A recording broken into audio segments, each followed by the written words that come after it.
The African Union prioritized peace and security through mediation, negotiation, and Peace and Security Council. It works to prevent conflict and to address root causes for the lasting stability across the continent. Progress in regional cooperation and conflict prevention both support the broader development growth across our continent. These efforts strengthen our resilience and pave the way for sovereignty across the continent.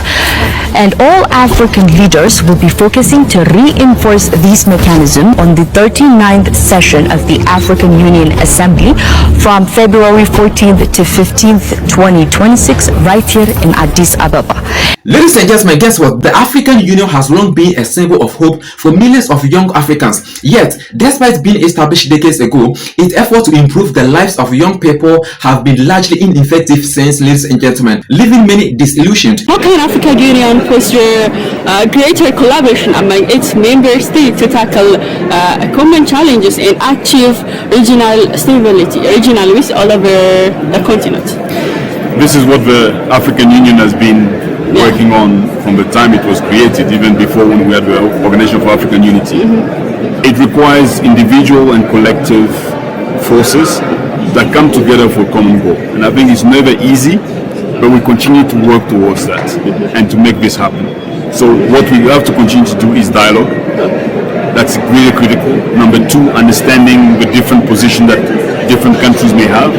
And number three, recognizing that we're working towards one common goal, making sure that every single young African on the continent has access to clean water and sanitation, and most importantly, can create and enable more jobs on the continent. The African Union has selected assuring sustainable water availability and safe sanitation systems to achieve the goals of Agenda 2063 as the theme of the year for 2026. This focus highlights innovative approaches to improving access to clean water and sanitation, supporting health, agriculture, energy, and climate resilience across the continent.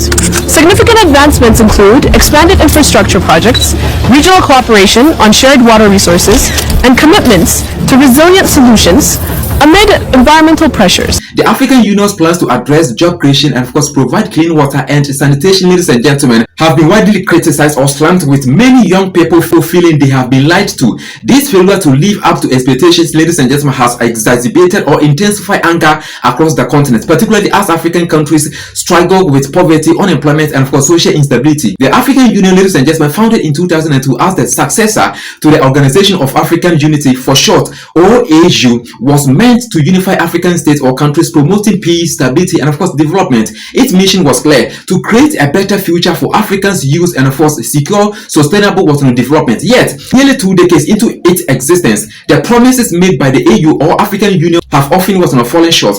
As young Africans grapple with rising unemployment rate and of course lack of opportunities, they have turned their attention towards the AU, asking why its promises remain unfulfilled. These plans, ladies and gentlemen, now being presented as solutions, have become a source of frustration. Agenda 2063 is Africa's vision for the future, and it is already in motion. Trade is expanding, infrastructure is connecting, and integration is accelerating. African leaders will meet on February 14 to 15 to drive this vision forward. Impulse of Africa has the story. The anger stems not only from unmet promises but also from the perception that the AU has failed to act in the best interest of African youth, instead advancing policies that seems to favor foreign interests. Burkina Faso, led by Captain Ibrahim Traoré, ladies and gentlemen, has become a significant example of African leadership trying to break free from the historical control of the West. Along with Mali and of course Niger, these states or countries, ladies and gentlemen, have started to push against the traditional power structures, aiming to shape their own destinies. Their rejection of external influence and of course focus on sovereignty represents a significant shift in African leadership, one that actually contrasts sharply with AU's reliance on foreign partnerships. Despite the AU's long history, it remains to be seen whether these revolutionary leaders, ladies and gentlemen, can actually bring real, lasting change to the continent. This episode will actually explore why the AU's actions are failing to meet the expectations of Africans' youth, and of course how this frustration is actually reshaping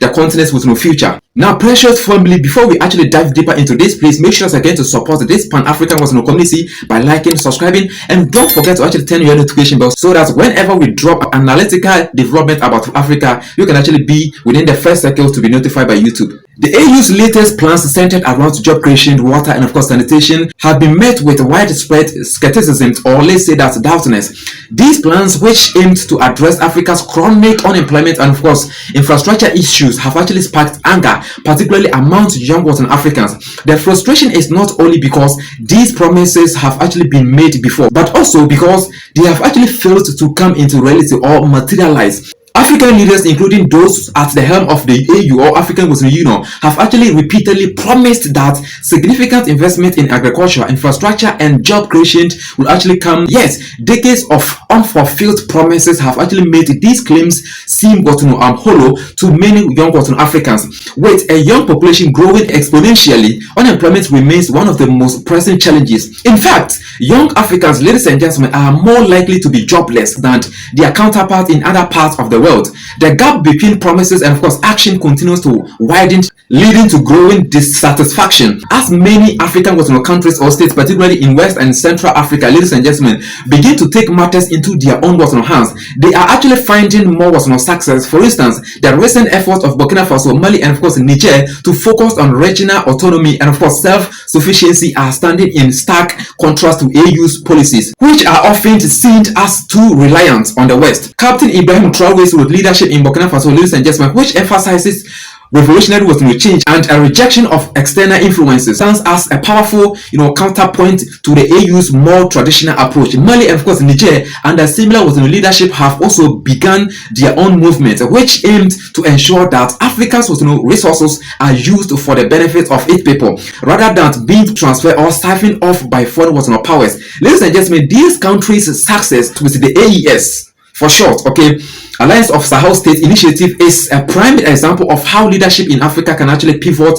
towards true independence, free from the constraints of foreign intervention, unlike the AU, which has actually faced criticisms for its ineffective response to crisis and of course failure to challenge the West. These nations are taking bold steps towards reshaping Africa's future. The AES has begun to prioritize African solutions for African problems, and of course their commitment to self-determination has actually ignited hope. African Union was actually established as a response to the failure of the Organization of African Unity, for short OAU, ladies and gentlemen, which had been unable to prevent conflict and support economic development across the continent.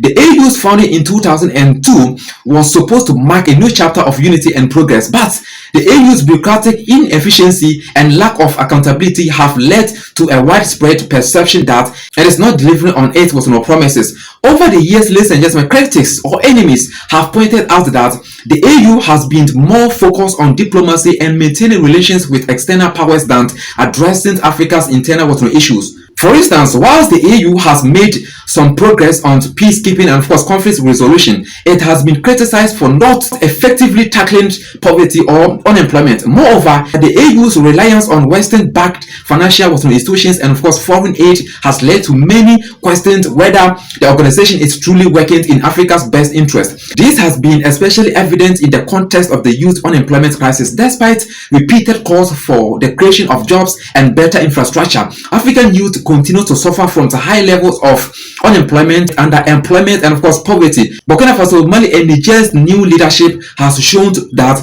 it is possible to charter a different path, one that doesn't rely or depend on foreign aid or Western, centric policies. As the African Union's plans continue to falter, ladies and gentlemen, the frustration of the youth grows.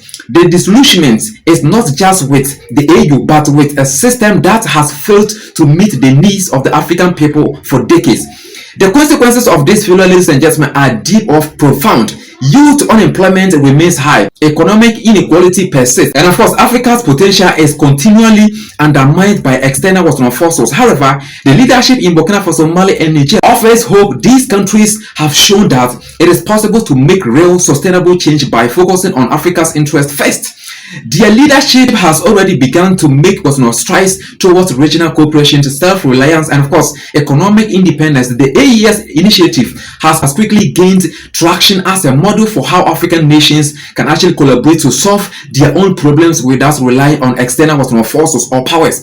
The key takeaway for Africa is true, ladies and gentlemen, true change can actually only come when the continent stops relying on foreign intervention and takes ownership of its future. The failure of the AU to deliver on its promises is a wake-up call for African leaders to rethink their approach, to development and of course youth empowerment. Africa's youth, ladies and gentlemen, deserve better, but it is only through homegrown solutions that the continent can actually realize its full potential. Thank you so much, ladies and gentlemen, for spending a precious time of yours watching this particular video. Please don't forget to actually join this community, which is actually meant to teach you a lot on African development. So subscribe and turn on your notification bell, and don't forget also push this video to someone who is also liking to see more development that is actually going to favor the people's interest here in Africa. Push the video to such people by sharing it.